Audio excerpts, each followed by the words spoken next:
map some of the largest structures, sort of the high impact ones. Um, a lot of structures are pretty similar, but it was important to the team and I that we get sort of the major and unique ones filed away in the summer. So that's what we've been focusing on. Go ahead. Yeah, and just a follow-up comment. I mean, I just serving on this committee over the course of the last couple of years now. It's fascinating to me how much infrastructure is below grade, and the average person just has no idea and really doesn't think about it. And so to and this is Met Council infrastructure, not, and then when you tack on, city and state infrastructure, just how it all connects and in the end, moves, whether it's moving wastewater or transportation systems, whatnot. Just fascinating. So thanks for There's a lot going on underground. And I mean, it's super important to have this information.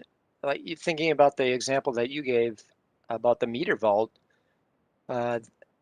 running underneath that street. Well, that street's going to be rebuilt one of these years, and there's going to be a backhoe there, and they're going to want to know or should know that that vault is right there.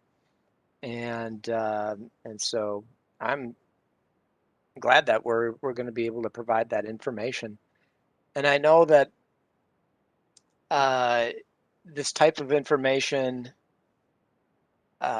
if we are at the point where we are doing some work on that vault, or I just, when you were presenting, Jack, I remember a project I was working on where this is several years ago.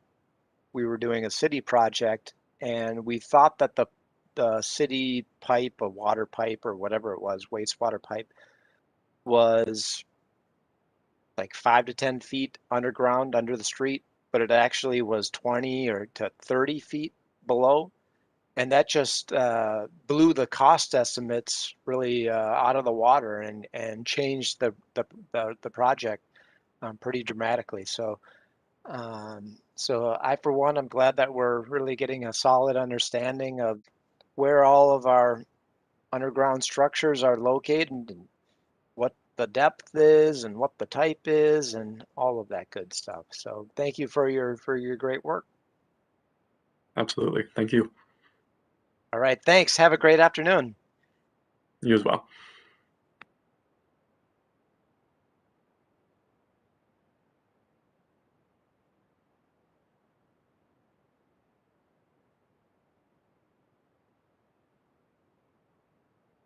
Welcome, Donovan.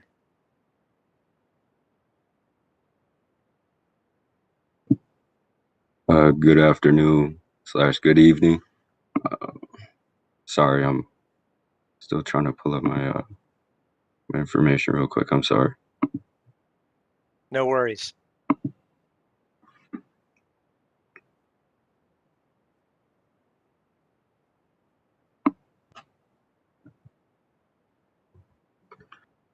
So my presentation will be on the Environmental Services Racial Equity Initiative. Next slide, please. So good evening, Mr. Chair and committee members. My name is Donovan Taylor, and I've been serving as the Urban Scholar intern in the Workforce and Equity Department of Environmental Services. This fall, I'll be a senior at Northland College in Ashland, Wisconsin, where I'm majoring in business management with a minor in psychology, and I anticipate to graduate in May 2022. I'm also a student athlete and will be participating in my 4th year on the men's basketball team. Next slide, please. So following the death of George Floyd, Environmental Services embarked on a journey to develop the first of its kind racial equity strategic plan that would be embedded within the framework of the overall divisional strategic plan. A group consisting of environmental services staff and regional admissions business partners met to develop the initial framework for this effort. What you see in this image is the result of the initial design efforts completed in August of 2020. The planning is focused on growth and learning and not assigning blame or shame to any one person or a group of individuals, and is a part of a journey to learn and discover the next best steps in pursuit of our divisional vision. The group realized the importance of bringing in outside consultants to partner with us who are knowledgeable in this subject matter.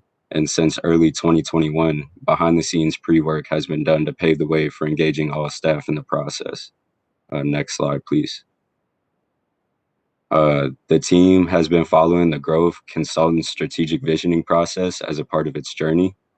This infinity diagram shows a multi-step process that actually helps us think intentionally about the initiative development. The team has been in step 2 for a little over a year, which is exploring and learning about where we have been and where we also desire to be. We will soon be progressing into step 3 in the coming months. Examples of the work I've been involved in include the overall planning of team meetings, writing a script for the general manager, Lisa Thompson, which will be recorded to be played at the start of the focus group sessions with our BIPOC staff, as well as the design work for focus groups. And I'm also looking forward to the possibility of facilitating one of the focus groups if given the opportunity. Also, as recently as last week, all staff within the division had an opportunity to learn about this journey through 2 separate briefing sessions and launched an employee survey to begin gathering information on the current state of our division. In addition, we are planning to engage stakeholders in a Diamond Inclusive Assessment, or a DIA, which will help us better understand where our strengths and opportunities really reside, as well as for consideration. We would greatly appreciate your involvement in this process. This is a long-term initiative that will not be completed overnight, rather will be ongoing and continue to evolve. Next slide, please. So an internal approach to DE&I, or diversity, equity, and inclusion, is creating a workplace that is more diverse, inclusive, and where our employees have opportunities to grow in their careers. Also, through this DE&I work, we will not only reflect the region that we serve, but be able to make better informed decisions and include different voices and perspectives in the work that we actually do. MCES, next slide, please, sorry. MCES is working towards closing workforce gaps through our workforce planning, racial equity strategic planning, and most importantly, allocating its resources and time to ensure outcomes of these commitments that will be met. We also need to maintain a competitive advantage so that we can recruit and retain the most qualified candidates, as well as create an organization where people feel included and valued, as well as where we champion innovation and growth. Our employees actually help make us better connections with the community and improve the economic growth of our region. Studies consistently show, regardless of the industry, public or private, diversity in the workplace, especially not just in entry-level jobs, greatly improves the success and sustainability of the organization. Next slide, please. If you would like more information about the ES Racial Equity Initiative, we are relaunching our Equity Change team, as well as our initiative team, and would appreciate any opportunity to collaborate with any of you who are interested.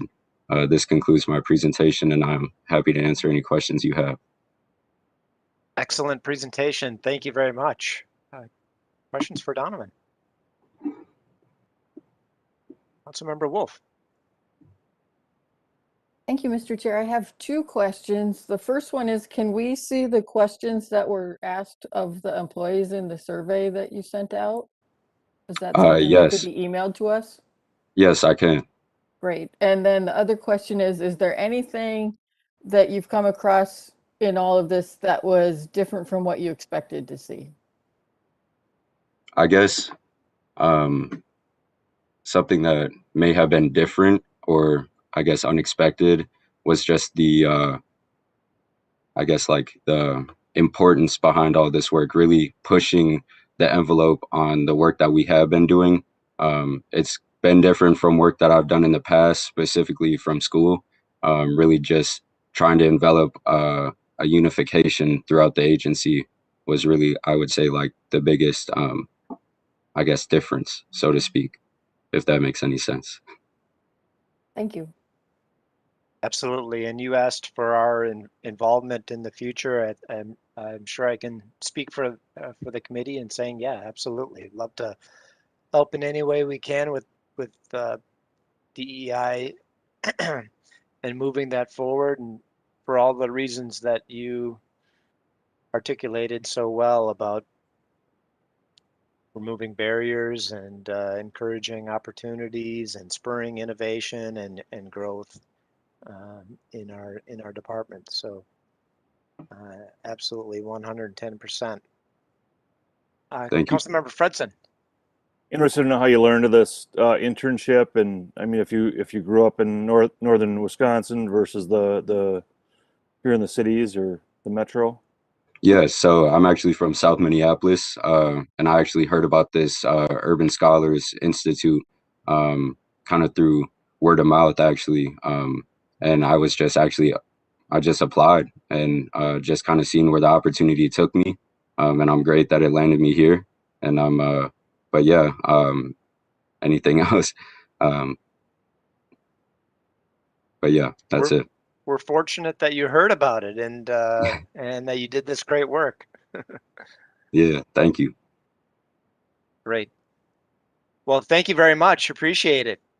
Yeah, thank you very much for your time. All right. Have a great afternoon. Thank you as well.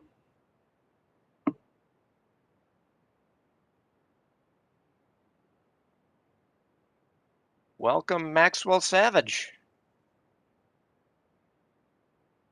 Mr. Chair, council members, good afternoon.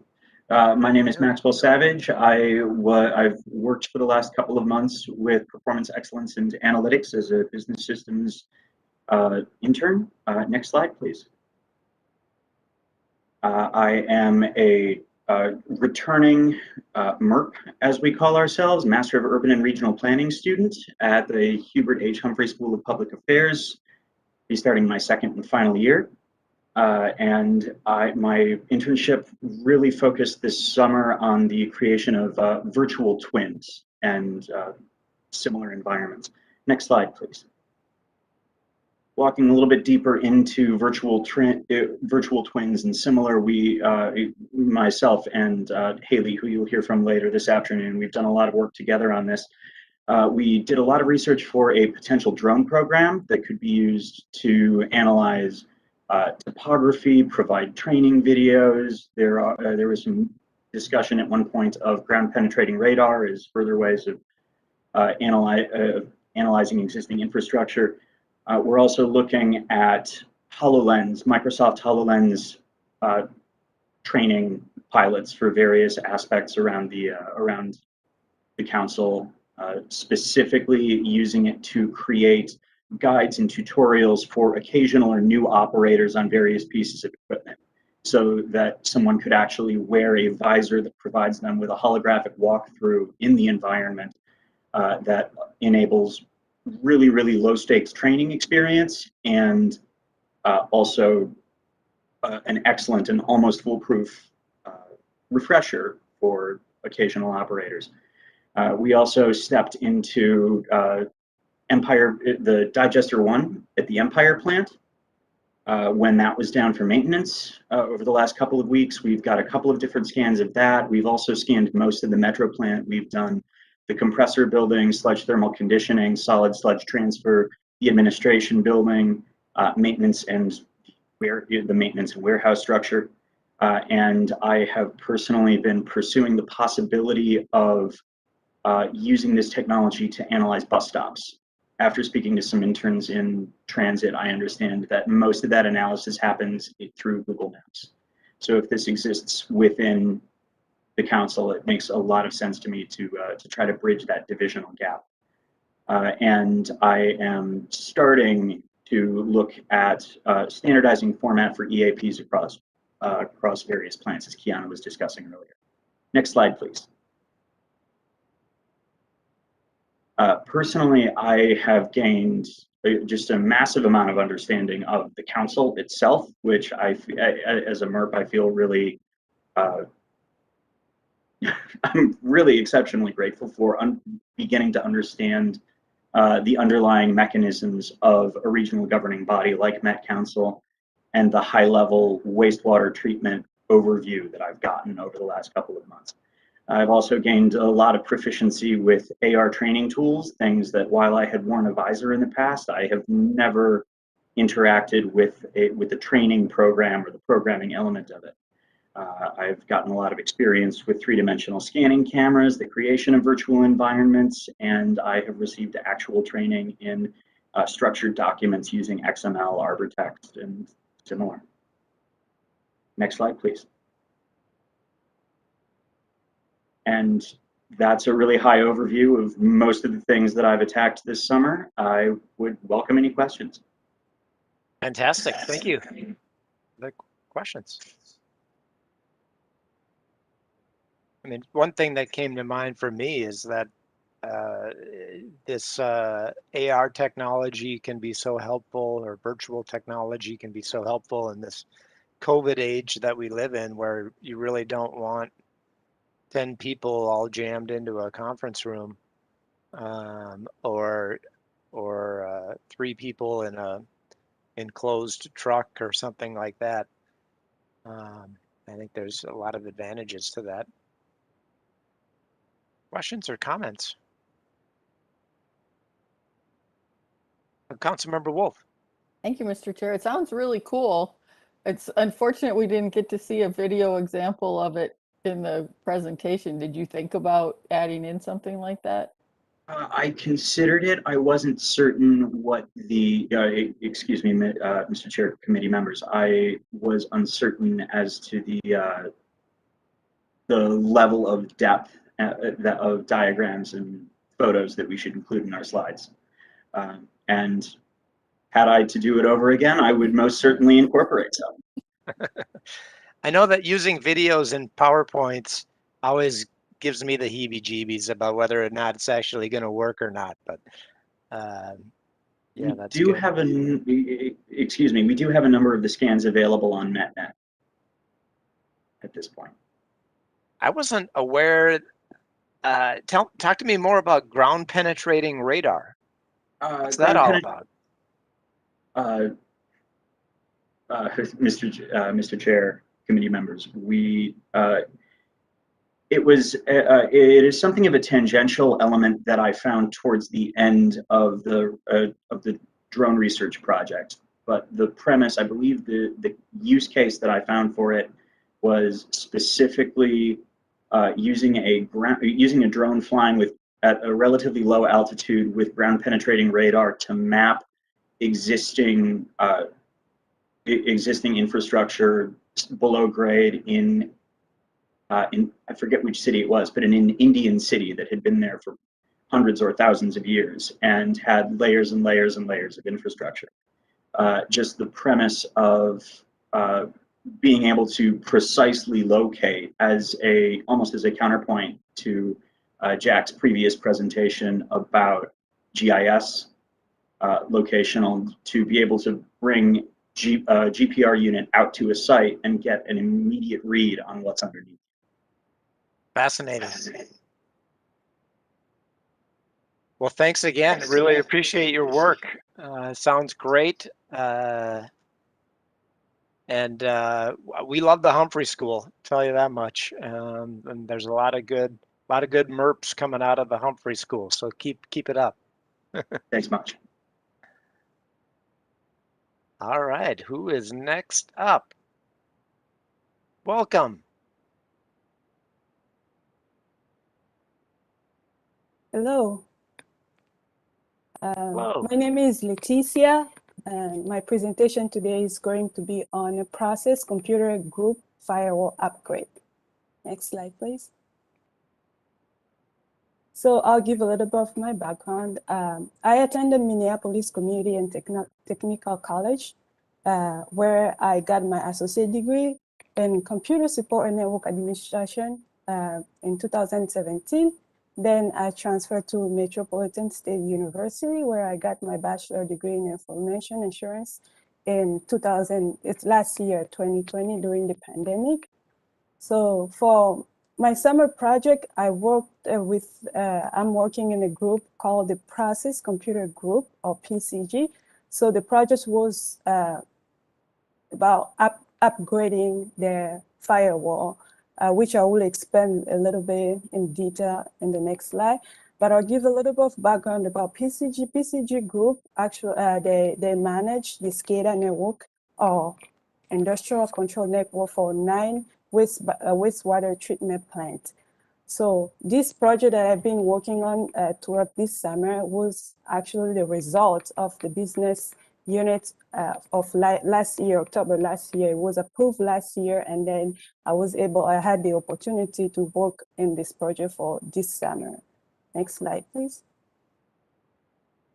So what is firewall? Firewall is I would say it's a combination of physical network equipment and the software that can be used to protect a private network. So it can be used to maintain the security of a private network. It can be used to block unauthorized access to and from the private network. So it's really securing the private network, which we don't have. It doesn't. We don't want it to be accessible to anybody. So, and I'll give a couple of reasons for this upgrade, literally for this project. The upgrade was because of all the the firewall that was been using throughout all 9 wastewater treatment plants was old. It attended the end of life. It was really old, and then it needed to be changed. Because the device was so old, it can present some security issue to the network. We're trying to secure our private network, and if the device is not up to date, it can present some security issues.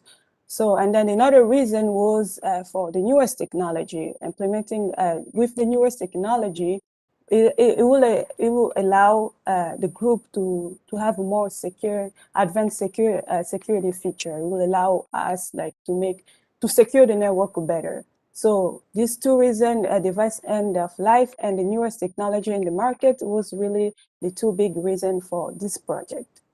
Next slide, please. So throughout this project, the goal was to upgrade. Upgrading means like just switching to the oldest devices to the newest devices without any interruption or downtime to the production control system.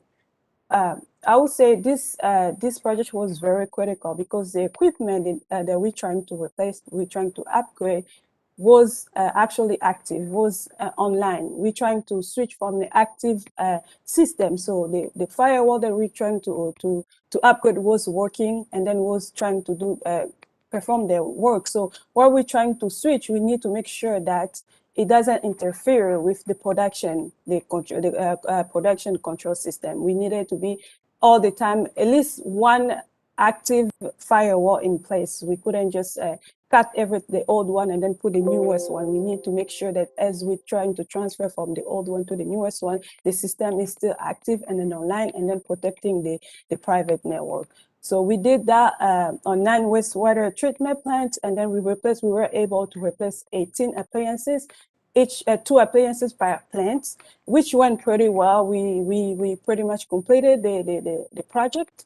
Now the next step we are working on currently is, now because we have a new technology, we have new devices, we're trying now to go back and then try to implement and then configure the advanced security feature that comes with the new technology. So this is the currently what we're working on. But as far as switching from the old device to the new devices, we completed it at all 9 plants, and then we went pretty well. We didn't have any issue. Everything works as it was attended to.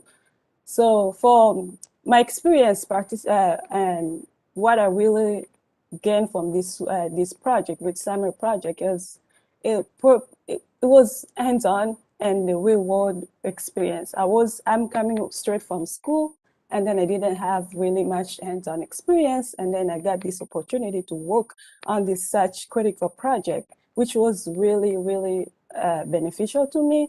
And I would say I was trained for the first couple of weeks. I was trained, and then by the middle, I was able to perform the switchover. I was able to perform from the old with the supervision of my mentor. I was able to do the switch over from the old device to the new devices. So it was a really good experience for me to have a hands on it and to learn more about networking and in general. Next slide, please. So this concludes my presentation. I will be happy to take any question. Thank you. Thank you very much. Great presentation. When you were talking, I recalled a water plant. I think it was for potable water in Florida this spring. They had a hacker break into their system. You may be familiar with this, and really start monkeying with the chemicals used to treat the waters, and I think fortunately they caught it in time, but it just really is emphasized to me the importance of maintaining a really strong firewall. So very grateful for the work that you have done this summer. Other questions or comments from the committee? Councilmember Yeah, Fredson? Mr. Chair, I thank you. I just say more and more, the protecting our critical infrastructure from attacks, whether it's other countries or folks here, it's just really important work. And if you let the guard down just for a brief period of time, the consequences could be really devastating. So thank you for your work, and hopefully you're taking away some lessons learned here that will, if this is a career that you're interested in pursuing, advance that. So thanks.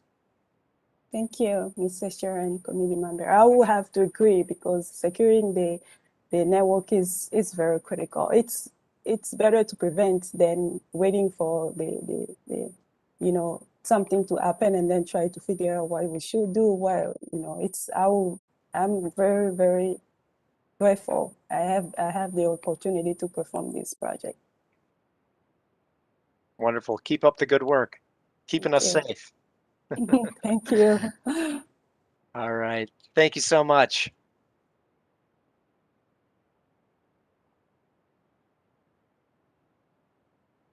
Welcome, Madison. Hello. Greeting. Hi.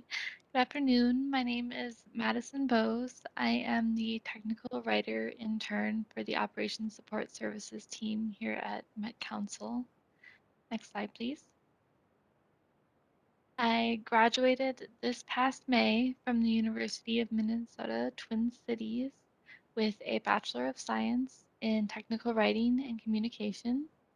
And my summer internship project involved gathering information about various wastewater treatment plant processes and then authoring a document that plant or maintenance operators can use when they go back to that task or process to perform it correctly and safely.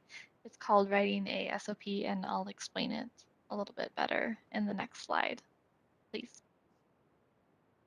Thank you. So SOP is short for Standard Operating Procedure, and there are 3 steps to writing a SOP. The first of which is gathering information, and that usually means that we go out into the field, usually somewhere within one of our wastewater treatment plants, and we work with our subject matter experts or SMEs to gather information about a task or a process that they're performing and they want us to write documentation on. So these SMEs are usually, as I said, experienced plant or maintenance operators. Sometimes they can be tradespeople such as electricians, or if we purchased a piece of equipment from an outside vendor, sometimes we have the outside vendor come in and teach us about the piece of equipment so that we can pass that knowledge on to our operators so that they can operate it safely. The second part, after we've gathered all that information, is authoring. And we use a authoring tool, an XML-based authoring tool called Arbor Text, and I won't go too much into it.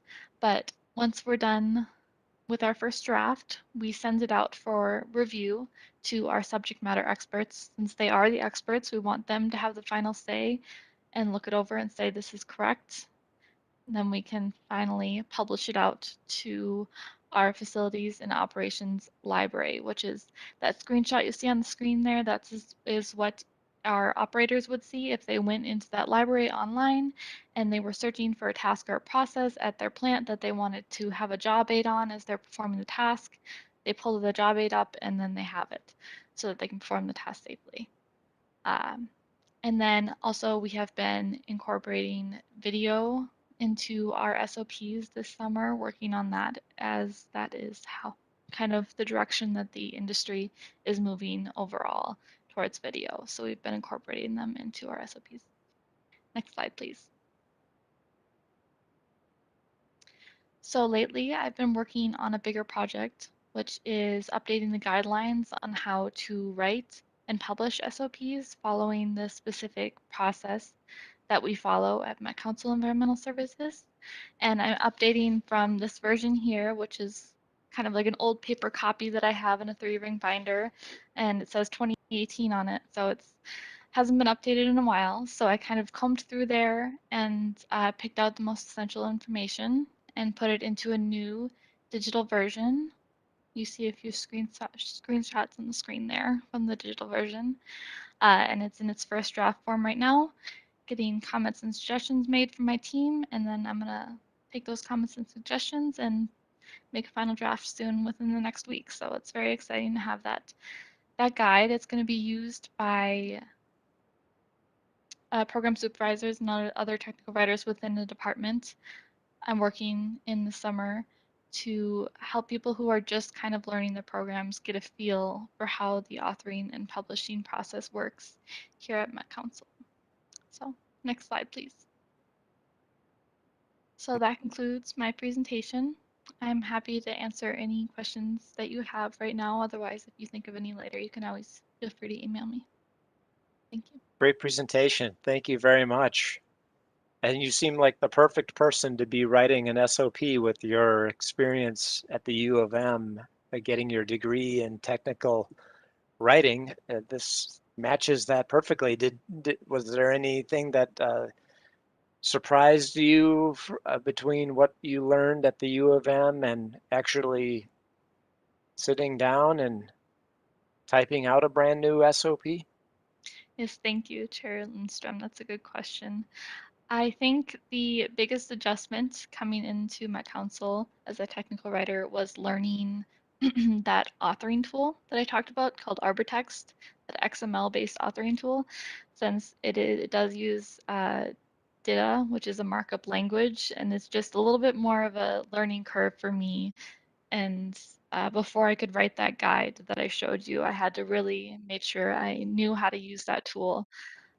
So that was different from what I learned in school because we did not touch that ArborText tool. I've never touched it before I came here, but it was a really good experience to learn it. So I'm grateful for it. Fantastic. Other questions or comments?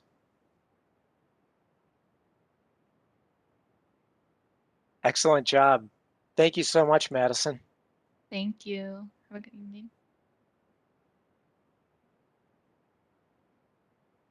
And up next, we have Haley Ringhand. Welcome. Good evening. So I'm Haley, and I was also a business systems analyst this summer in the Performance Excellence and Analytics group. Next slide, please. So just a little bit about myself. I go to the University of Minnesota Duluth, and I will be a sophomore there this fall, and I am studying chemical engineering. And today, my main project for this summer was 3D scanning, augmented reality, and virtual reality. Next slide, please.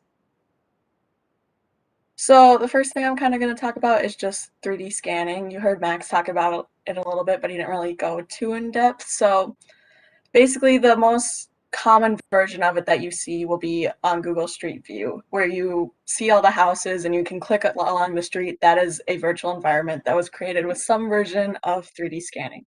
So how we complete this is we have 2 different cameras and you connect them to an app called Matterport on an iPad. And you kind of just go along in a room and you place the camera every couple of feet till you get full coverage. of the room, and you just kind of, it will take a picture from 6 different positions in a 360-degree circle, and that's how it connects. And then it connects them all using AI in order to create a virtual environment online that you can look at. So you can kind of preview it on the iPad, and then from there you will upload it to the Matterport website. And on there you can actually view the final thing and like click through the whole entire building as if you were actually in the building. Another part of this that Max also talked about is our Microsoft HoloLens, where you have the virtual environment laid on top of your real world. And this is a really cool experience. We've been using a program called Microsoft Guides, where you actually will write the program on the computer, and then you get to go in and you can place holograms. So if there's like a certain lever that you need to pull down in this certain step, or if there's a button that needs to be pushed, you can put a circle around it. So that's all really helpful stuff for training. The only stuff that we've used it for so far is a lockout tagout mockup, but in the future we hope to see more implements of this. These are both really useful environments for training. We've had some sludge storage scan that we did, and he also was very interested in the HoloLens, and it's just amazing to see how the future can go, especially for processes that are only done once or twice a year. Next slide, please. So mainly just what I got out of this internship. The main thing is workplace experience. I'm so really young in my schooling, and so being able to be in this environment every day and working on many different projects at the same time and communicating across many different teams for whatever may be needed, and just having all these different experiences from such a young age is really helpful and definitely helps me to work harder towards my future as I see like this is what I'll be doing in about 3 years. Along with that, educational opportunities, seeing the wastewater treatment plant. When I first came to this job on my first day, I had no idea how they operated. And then about the second week, we got a tour of the plant, and it was a lot of information. So you kind of figured it out, but you're still kind of iffy. And then we ended up 3D scanning basically every building at the Metro plant. So we kind of walk in and be like, oh, this is what happens in this building, and see whatever process is happening there. And that's really been helpful just for me to see and be like, maybe this is something that I want to do in my future, because now I have a way better understanding of it. Along with that, just working with the emerging technologies, this AR, 3D scanning, VR, they're all very new and upcoming, and it's crazy the things that we can do with them. And even though we might not see them actually like implemented every day for many more years, it's really cool technology to work with. Next slide, please. That's what I did this summer. I'm open for any questions now, or you can always email me. If it's any consolation, Haley, I also had no idea what happened in the wastewater treatment plants when I started my gig here at the Met Council. So we're all learning all the time. Questions or comments for Haley? Was there much of a learning curve for you? Like a lot of the interns, their degrees kind of match up with what they're working on, and you're a chemical engineering degree, and you're working on a lot of VR and AR and 3D scanning, and maybe there's correlations there, but it's not apparent to me. Was it tough, or was it kind of second nature for you to understand how this all works? Yeah, Chair Lindstrom. I've just kind of always grown up with a dad and brother that have been really tech savvy. So I've always kind of like, before you buy a computer, you research into every little bit of that computer. So I feel like with engineering, you already get the technology. Like I've known how to code for like quite some years now. And so like that's kind of been with the technology thing, and that helped when we worked with Arbortext. And I've just always really been into technology, so it wasn't too much of a learning curve. Like I've worked with VR headsets before just because we have them in my house and such. So I mean, there's not really a direct correlation with the chemical engineering aspect, but just engineering overall has a lot of technology involved. And growing up in a generation where technology has always been relevant has been helpful. No question about it. Thank you. Thank you very much. Appreciate it. Any other questions for Haley? Excellent. Well done. Appreciate it. Thanks for your great work. And next up, we have Amber Orr. Welcome. Good evening, Chair Lindstrom and committee members. My name is Amber and I had the honor of working with the Industrial Waste and Pollution Prevention Division as the engineering intern this summer. Today, I will be telling you a little bit about my summer project in regard to microbreweries and their self-reporting process. If you could advance to the next slide, please, I'll just tell you a little bit about my personal background. At the conclusion of this internship opportunity, I will be heading back down to Fort Lauderdale, Florida to finish my undergraduate degree at Nova Southeastern University, where I am pursuing an environmental science and marine biology bachelor's degree, as well as a post-baccalaureate certificate in paralegal studies. This summer, I got to learn about a variety of industrial wastes across the wastewater industry with a specific focus on the microbrewery program, as I mentioned before. And the next slide, please. I can jump into my project, which involved researching current industry wastewater standards and then compiling and reviewing historical microbrewery data that is submitted to environmental services through the annual self-monitoring reports from each of the individual permitted microbreweries. These findings were then used to identify opportunities for improvement to the microbrewery general permit program for both the benefit of the microbrewery customers and the Metropolitan Council. These facilities are permitted due to the potential for high strength or high volume wastewater discharges from that brewing process that may negatively impact the local wastewater treatment plants. And even though that water is treated at the plants prior to discharge into our local surface waters, it's really important that that pollution be prevented before it becomes a problem.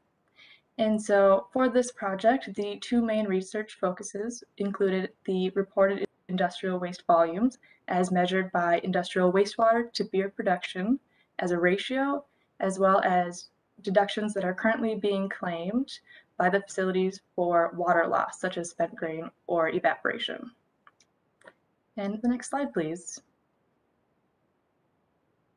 And then just as a really broad overview, all of that information was put into a very large tracking document that was utilized to compare volumes facility to facility as well as year to year to identify inconsistencies in that reporting process.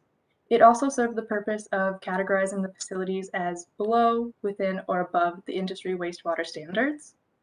And we used that categorization as an insight to create resources for the microbrewery customers. This included a letter to the permittees that informed them with just a friendly notice whether they were within or above those industry standards, as well as identified resources within the self-monitoring process. So that includes a video that we hope to have published pretty soon that walks them through the reporting process and how they can determine volumes. And just because a list of volume reporting inaccuracies were identified during this process, it was determined that it would be helpful to create instructions sheets that explain exactly how they can determine those volumes. And this was just an additional resource to further assist in that SMR process. All right, and then the final slide, please. This internship had a lot of value to me in taking my broad water knowledge and applying it to a specific industry, as well as allowing me the opportunity to interact with and learn from professionals in the field. So I just want to thank everyone here today for your time this evening and for your support of our intern projects. I would be happy to answer any questions at this time about my summer project or the internship. Excellent presentation. Thank you very much. Any questions for Ms. Orr? Yes, Chair Lindstrom, this is Representative Sterner or Councilmember Sterner. And I just was wondering with the breweries, did you work with just a sample of a few breweries or just data behind there, or were you like sampling all the breweries in their 7-county area? That is a great question, Councilmember Sterner. The tracking document featured 64 different facilities that are currently permitted. There are more across the state, but we focused on the 7-county area. All right, thank you. And just one follow-up question. You're going back to Florida, but there's not going to be that many breweries down there. You're going to have like really miss being around the breweries and the data. Especially in Fort Lauderdale, I hear there's not really much going on down there.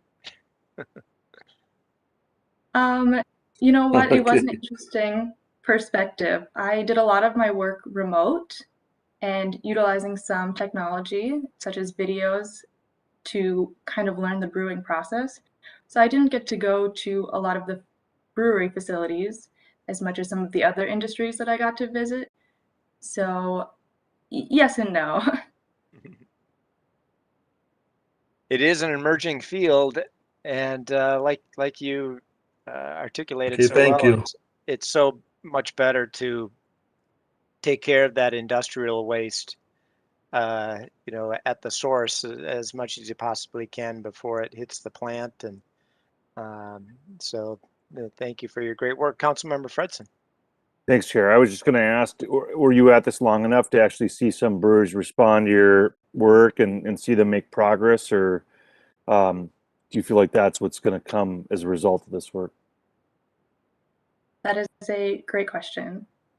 We're hoping that the results of this project will continue well into this program from year to year. That tracking document can be expanded to include more than our 3-year span that we did take a look at, and then just continuing to educate both on Metropolitan Council resources and then other industry resources to hopefully see a continuous decline in reporting inaccuracies. And remind me on some of those those deductions that you were talking about. You mentioned evaporation, and then there was maybe one other.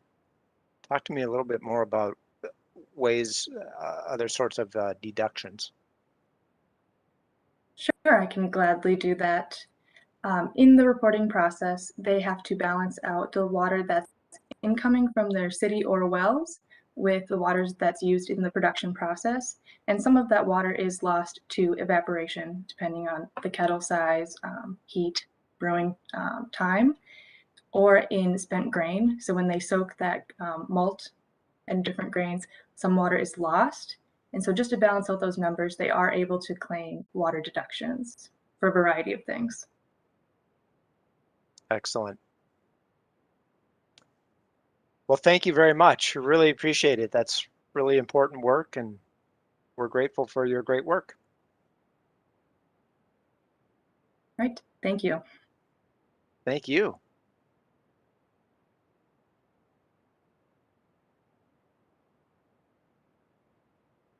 Up next, we have Mr. Schofield. Welcome. Thank you, and good evening, Mr. Chair and committee members. Next slide, please.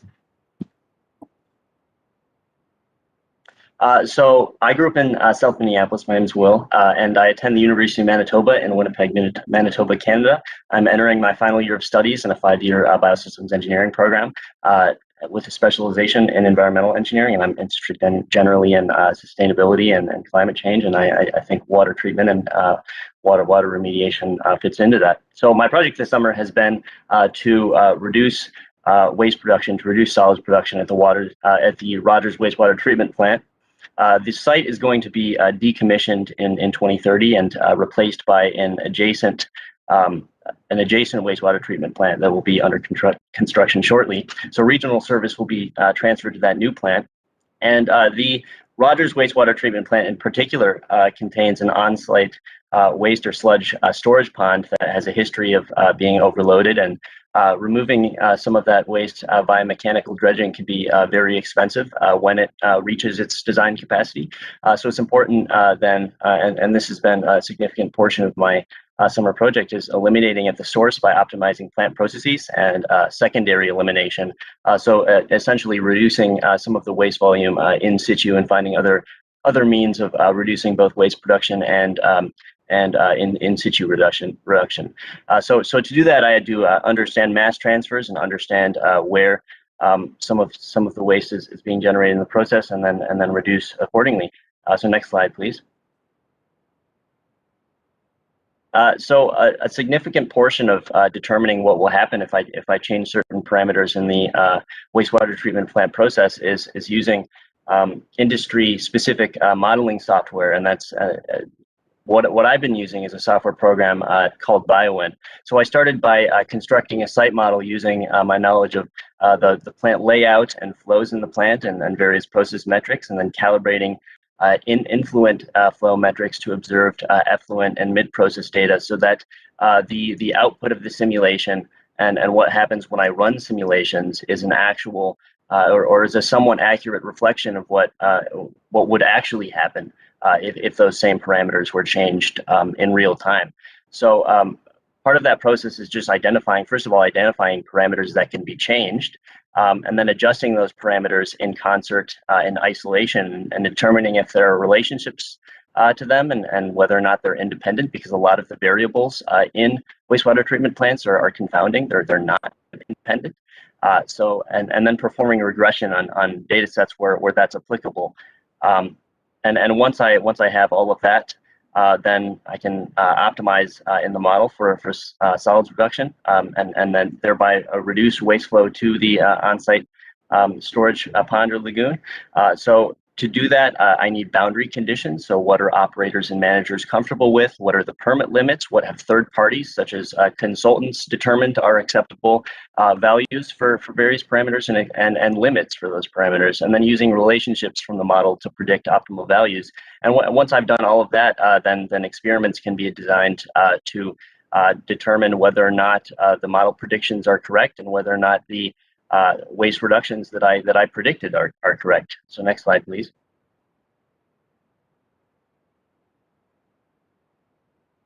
Next slide, please. Oh, there it is. Okay, so that involved two optimization experiments. The first one is adjusting chemical input only. So ferric chloride is a industrial chemical that's used to remove phosphorus at many wastewater treatment plants, and it forms a precipitate or a solid product. So the more chemicals added, the more sludge production there is, and that was adjusting that or optimizing for that was the first experiment. Data collection for that is finished and will be included in my final report at the end of the summer. And then the second experiment is adjusting more process parameters. There's actually one more parameter that was added to that experiment too, and that is putting clarifiers, which are wastewater treatment plant components, in parallel as opposed to in series, and seeing what happens when we do that, and hopefully improving the capacity of the plant. So the data collection from that is pending. There have been some unforeseeable site problems recently, but that's going to be that experiment's starting later this week and possibly next week, depending on when the site-specific problems are solved. And then I mentioned secondary solutions. One of those is bioaugmentation. So just using a pre-established like microbe cocktail essentially to do a lot of the in situ digestion on site and designing an experiment to determine whether or not that would be like efficacious to an actual treatment regime, which can be costly relative to just a bench scale test. And then I guess a secondary assignment that I had was developing a flow tool from an experiment that I designed and performed to determine unknown flows essentially from the clarifiers, which are the two components that I just referenced. Understanding what will happen when the valves on those are adjusted to a certain extent, and what flows and what solids content, et cetera, we expect to result from those flow changes. So yeah, I made a flow tool fitting curved data and then combined that with theoretical fluid mechanics that I've learned via my degree. So next slide, please. So that has been, that's my presentation. That's what I've been doing this summer, and I'm more than happy to answer your questions. Fantastic presentation. Thank you very much, Will. No worries. Questions?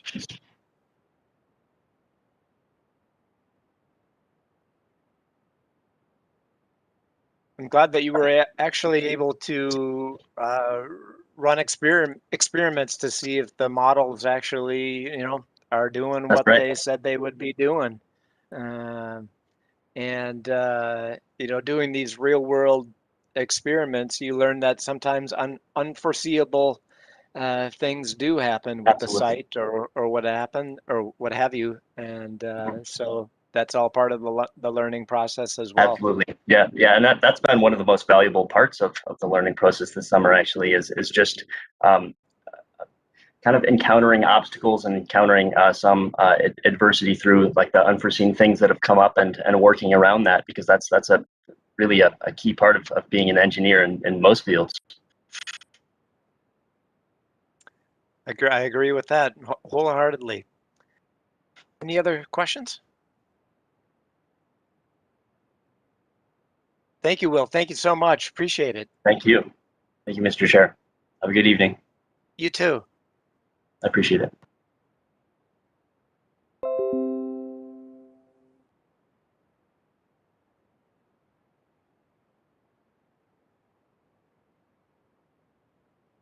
Is that the last of the presenters?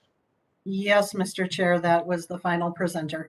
Well, I have a special request if you're all still with us. Typically at this time, we all gather around and we're all in one big room and we gather around and take a picture. And so I'm hoping we can get a screenshot if folks could turn on their camera, and we'll get a snapshot of all of us smiling away. I don't know who's actually going to be taking the picture, if that's you, Susan. All right, Susan's at the ready. I'm at the ready. So I'm going to do a We'll print give it a screen minute statement. here. Yep, so if everybody could turn their cameras on. Big smiles, we're waiting for just a few more.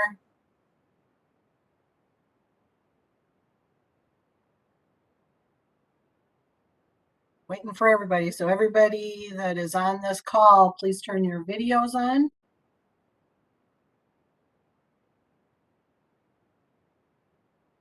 Got a few more, David, Stephen, and Mehdi. If you could turn your videos on.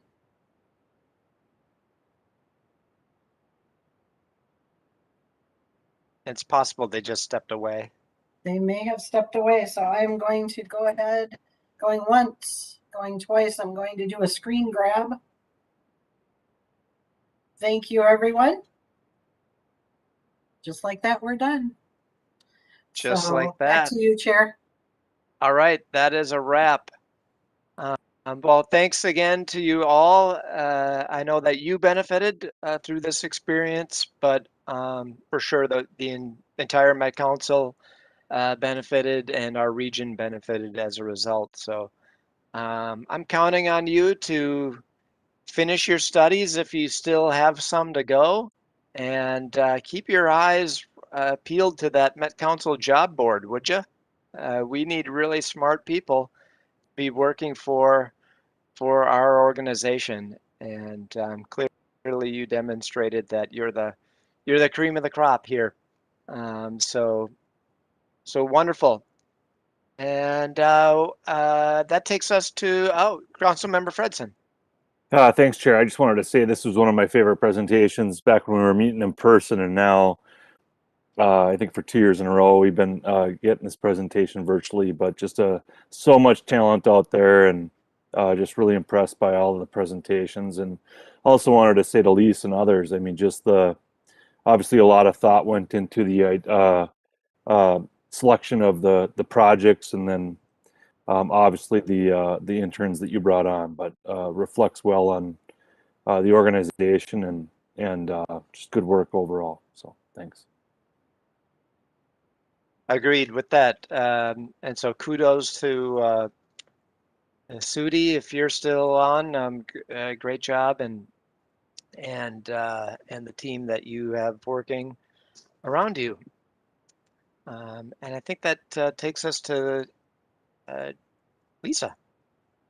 I'll just bring us home with a lot of great things have already been acknowledged about the great work the interns have done, and we really appreciate it. Plus, it's always so interesting to see what different perspectives they help us see. But I really want to extend a big thank you to staff for the support and the time and talent that they shared with these interns, because it does take some planning, and it takes the ongoing support to make sure that time slips away real quickly, and so you can't delay when you have a new intern. You need to get started right away, or before you know that you've lost your good opportunity to cover more ground. So really big thanks to our staff for helping make this program successful year after year, and we hope that these interns are not only thinking about coming back to work for ES, but they might be telling their classmates there's a cool place to work here, and it's called environmental services.